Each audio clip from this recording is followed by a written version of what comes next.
Gracias por continuar en nuestra compañía. Por investigaciones iniciadas en Estados Unidos, quedó al descubierto la trama de sobornos que implica a Seguros Sucre, empresa que durante el correísmo aseguró el 90% al sector público y un 10% al sector privado.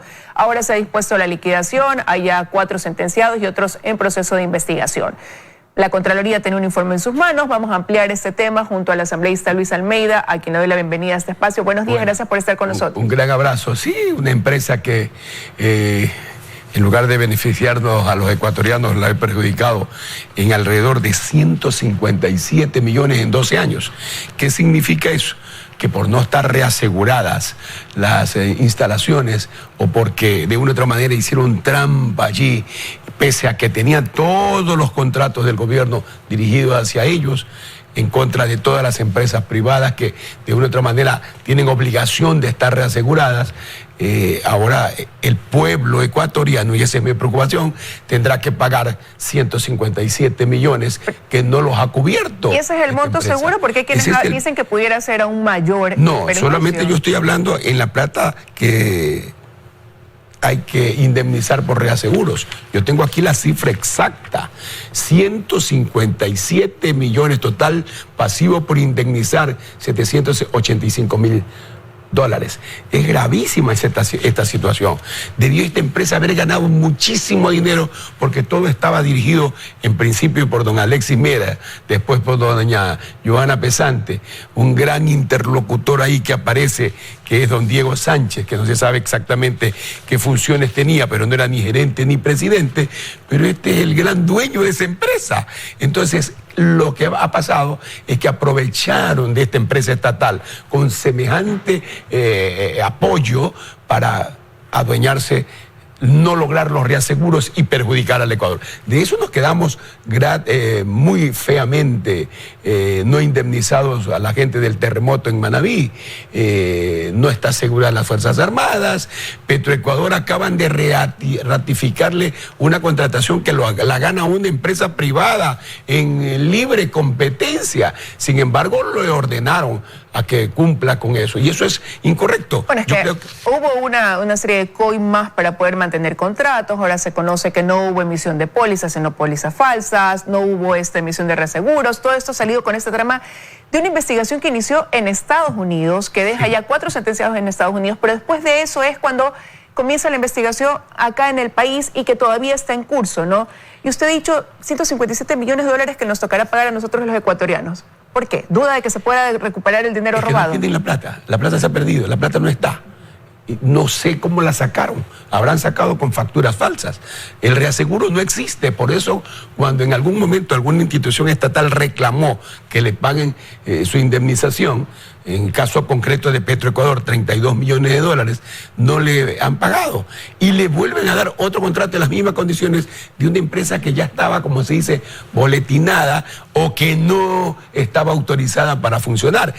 Lo grave no solamente es lo que tiene que indemnizar, cuánto más el Estado quedará en deuda allí, porque bien ha hecho el presidente de la República, Guillermo Lasso, en desaparecer esto, que en definitiva era una cueva de robo o de perjuicio o de dueños que no eran ni funcionarios ni nada, sino interlocutores que de la noche a la mañana serían como nuevos ricos. Esa es una preocupación muy grande, ¿no? Esta es una cuestión que le he traído a colación porque tiene mucha relación con el Contralor. Había un informe de Contraloría desde el 2018, pero no pasó nada, sino que más bien, como digo, hasta que Estados Unidos comenzó con esta investigación cuando el Ecuador reacciona. Sí, reaccionan porque Estados Unidos ya ha sentenciado allá y bueno, ya cómo nos quedamos aquí, ¿no? Allá nos descubrieron que aquí no, qué es lo que pasa aquí, y el propio señor Sánchez llama y le escribe al señor Celi para decirle tal y tal cosa hay que solucionar. O sea, esto aquí no pasó nada, como no pasó nada cuando el exministro José Serrano por 330 millones de dólares intervino y la Contraloría no investigó nada. Compraron ahí 5.000 vehículos, ni sé cuántos caballos, un poco algunos perros que no llegaron, algunas cosas así. Pero ¿por qué? El poder político era tanto que le dijeron esto no haga. y el contralor que tenía que hacer su trabajo, pase lo que pase, no lo cumplió. Esa es la consecuencia del juicio político que la semana pasada Lucho Almeida, quien os habla, puso orden en términos de que se inicie ese juicio inmediatamente contra Celi y ya tiene que arrancar inmediatamente, ¿no? Por eso decidió, usted emocionó que se posponga, no decidió, emocionó que se posponga el juicio contra René Ortiz, exministro de Energía y Recursos No Renovables, para agilitar el proceso de juicio contra el contralor Pablo Celi. Sí, porque el 90% de los ecuatorianos quería eso primero. Y yo creo que tenemos que escuchar al pueblo, porque nosotros nos debemos al pueblo. Pero no nos hemos olvidado del exministro que nos subió las planillas telefónicas, y eso lo vamos a arrancar la próxima semana. O sea, no es que ha dicho no vamos a seguir, no, es prioridad. Prioridad primero esto, porque la Contraloría está acéfala en este momento. Allí hay un contralor, del subcontralor, del subcontralor, y entre ellos se designan la misma gallada. Sin embargo, quienes dicen que desde la cárcel 4 Pablo Celi sigue firmando informes y sigue despachando. Con fecha atrasada, lógico. Y ahí es el problema. No es que el gran negocio, así como las aduanas son los contenedores, acá son esas famosas tiradas abajo de las responsabilidades, ¿no? Y eso es el negocio allí, negociado entre comillas. Entonces no puede ser eso de un contralor encargado que no fue nunca subcontralor y que en definitiva lo designaron a dedo y que nunca se posesionó. O sea, hubo el avasallo allí también en procedimientos a que lo nombren a este señor Celi, ¿no? Ese es el problema cuando se hacen las cosas rápidamente. Tienen que hacerse mesuradamente y bien hechas. Ahora, pero ¿y qué papel debe jugar el Consejo de Participación Ciudadana entonces, por ejemplo, en ese sentido? El Consejo debería, a mi entender, encargar a alguien. Dicen que no hay cómo hacerlo, como que no hay que hacerlo si la Constitución dice que ellos son los que nombran. Entonces, cuando hay una cuestión de estas, viene el Procurador General del Estado y por miedo a que él también lo saquen, que nadie lo está sacando por si acaso, que al menos así yo me he enterado, que nadie lo está sacando, entonces opinan de que no pueden cambiar a nadie porque están blindados por una resolución de la Corte Constitucional. Entonces, ahora dice lo contrario. Ahora dice lo contrario, que sí, le toca solucionar políticamente el tema. Pero blindados estaban también para tomar alguna decisión y sí en su debido momento, y eso es lo que se cuestionó de algunos sectores que hayan removido a un exfiscal del Consejo de la Judicatura, y donde no se acogieron a esa resolución del Tribunal Constitucional. Ahí lo removieron porque un ministro exigía, y si el ministro que está obligado a hacer cumplir estas órdenes, podrían iniciar una destitución a los miembros del Consejo de Participación. Es que esto está enredado, una función con otra. Entonces, por eso es que no son independientes, deberían ser independientes. Ese ministro anterior fue el que tuvo la culpa. Y ahora, ¿por qué fue? Entonces debe haber sido por algo. Entonces esas cosas son las que están malas en el país, que hay que componerlas. Si no se las compone, seguimos en el desastre. Vea usted, ¿cuántos juicios estaremos perdiendo en este momento por no tener un contralor realmente nombrado legalmente? Vamos a ver las consecuencias después de pocos meses. Pero ¿cuántas cosas se retrasan? ¿Cuántos tiempos se pierden en términos de que se vencen los tiempos y plazos para las investigaciones de la Contraloría? La Comisión de Fiscalización ha hablado de millones de dólares en perjuicio al país por glosas desvanecidas desde la Contraloría. Así es. Eso es terrible. Eso es lo que ha pasado. Por eso es que allí falló el transitorio. ¿Quién dijo que los del transitorio eran santos? O eran cardenales, o eran gente perfecta. Nadie. Todo es errar humano, pero se equivocaron en nombrar a Celi y se equivocaron en nombrar en uno o dos funcionarios por allí que los ve usted en escándalos. Es normal que el ser humano cometa errores, sí, pero no para esto. Entonces, Celi nunca debieron haberlo nombrado. Sin embargo, él se ofreció, me cuentan, no, yo persigo, yo hago esto, yo hago todo de acá. Vea, pero lo han descubierto en cosas terribles y todavía no ha de salir toda la fortuna. Tiene que salir toda la fortuna. Hay que investigar ese tema de por qué ha fallecido un señor ahí en la cárcel dentro de la misma investigación. Y aquí no pasa nada. No puede ser. La policía, ¿dónde está la fiscalía para esa investigación? Sea como sea, se ahorcó o lo mataron, tiene que decirle al país por qué el señor abogado, secretario de la presidencia, amaneció muerto o apareció muerto. Eso no puede ser en un país civilizado. Este tipo de cosas, por mucho poder económico que tengan, no pueden tapar lo que el país comenta. Ahora, pero usted ha cuestionado el hecho de que, por ejemplo, en el caso de Segura Sucre, que es con el tema que iniciábamos esa entrevista, la Contraloría no actuó, pese a que ya había un informe desde el 2018.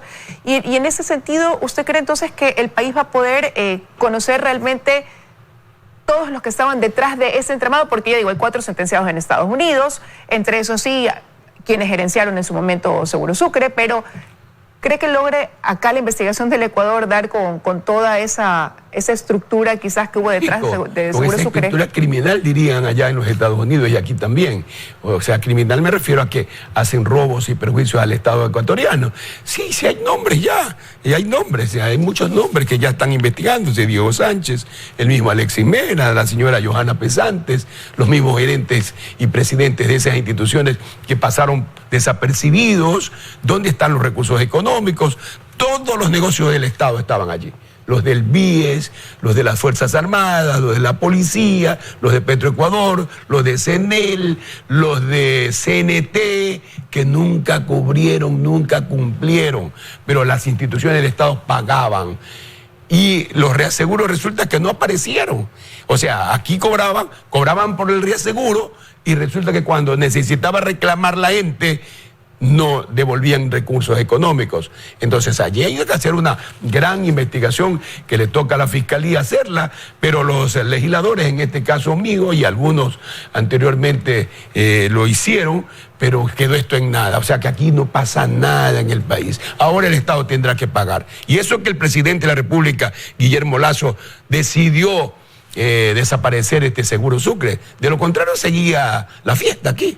Pero ahora se dice que la Junta de Accionistas, de Directores de Seguro Sucre, tendrá que nombrar a un liquidador que sea alguien que no haya trabajado, que no haya tenido relación con esa empresa. ¿Cuál debería ser el perfil que tenga entonces ese liquidador, ¿no? Y también la certeza de que va a ser ese perfil idóneo. Sí, y en esto también tiene que ver mucho el superintendente, no solamente el contralor, el superintendente respectivo de seguros, que hay un superintendente de seguros allí para poder nombrar. Ese interventor tiene que ser designado por ellos, porque así dice siempre la ley. O sea, tiene que ser un hombre que no vaya a trabajar para los mismos delincuentes anteriores, porque de lo contrario seguimos perdiendo en la liquidación de esa empresa, porque de lo contrario esto va de mal en peor todo un siempre, ¿no? Esto, los 157 millones que hay que pagar en este instante, que tiene que pagar Seguro Sucre en este instante al Estado ecuatoriano, o indemnizar por esos daños que han habido en este momento. ¿Y se acuerda usted que se dañó una tubería de Petroecuador? No pagó nunca.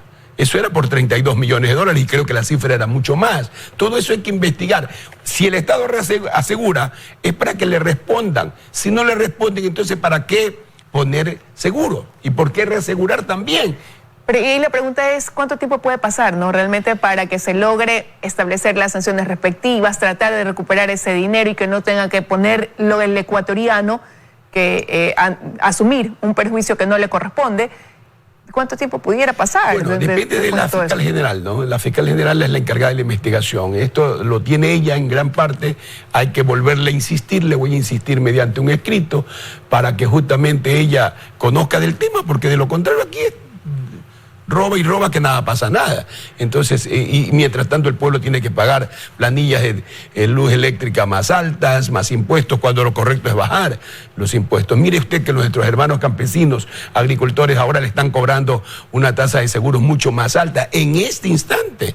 Entonces el gobierno también tiene que ver eso, porque a ellos tenemos que dirigir la mirada ahora. El hombre del campo que nos salvó en esta pandemia y que estuvo los productos allí, que exportamos cacao, café,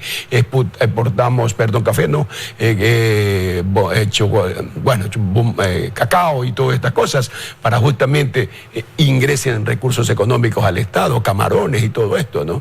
Banano, en eso sostuvimos la dolarización en ese momento, más los centavos que mandan también nuestra gente de afuera, que son los migrantes, alrededor de 3.000 millones de dólares. Entonces, si nosotros no nos preocupamos de eso, ¿cómo reactivamos? ¿Cómo reactivamos? Tenemos que reactivar, de lo contrario el país va a andar de mal en peor. Bueno, hay algunos temas pendientes, hay que aprender de estas lecciones, ¿no?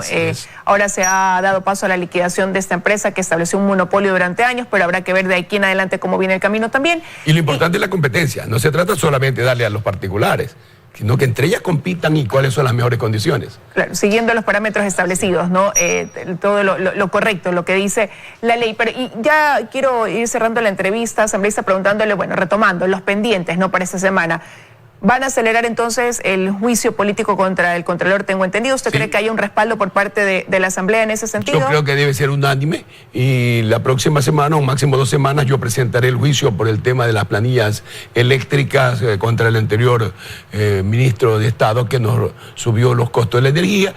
El presidente actual ha ofrecido pues de una u otra manera bajarlas. En campaña él y nosotros ofrecimos bajar el costo de la energía y sabemos que eso hay impuestos indirectos o robos indirectos que hay que de una u otra manera beneficiar a la gente. Cuando la gente se da cuenta que los estamos beneficiando y que lo que hemos ofrecido lo estamos cumpliendo, todo el mundo aplaude, que eso es lo correcto. Ese es un juicio que se retomará en las próximas semanas y que quiero también preguntarle qué pasa ya para ir cerrando con el juicio que también se esperaba el defensor del pueblo, el señor Carrión. Bueno, tengo entendido que hoy día va a haber una sesión del CAL en la que ya van a conocer 2 pedidos de juicios contra él. No estoy yo metido en eso, no puedo estar metido en todo. Y en todo caso hay mucha gente interviniendo allí. Esperemos a ver qué pasa. Y hay que descubrir muchas cosas. Por ejemplo, al momento del allanamiento, ¿cuántas peleas hubieron? Yo he visto en el proceso, que lo he estado leyendo, 2 peleas. Y allí aparecen $46.000, hasta los billetes nombrados en la casa, no del defensor, sino de la otra persona. $46.000 en billetes de A100, registrados allí. ¿Por qué ese dinero? ¿Acaso hubo una pelea antes o no? Es la pregunta que yo me hago como penalista que soy. ¿O qué mismo? ¿Hubo un intento de robo? ¿Hubo quizás un mal reparto entre los anteriores?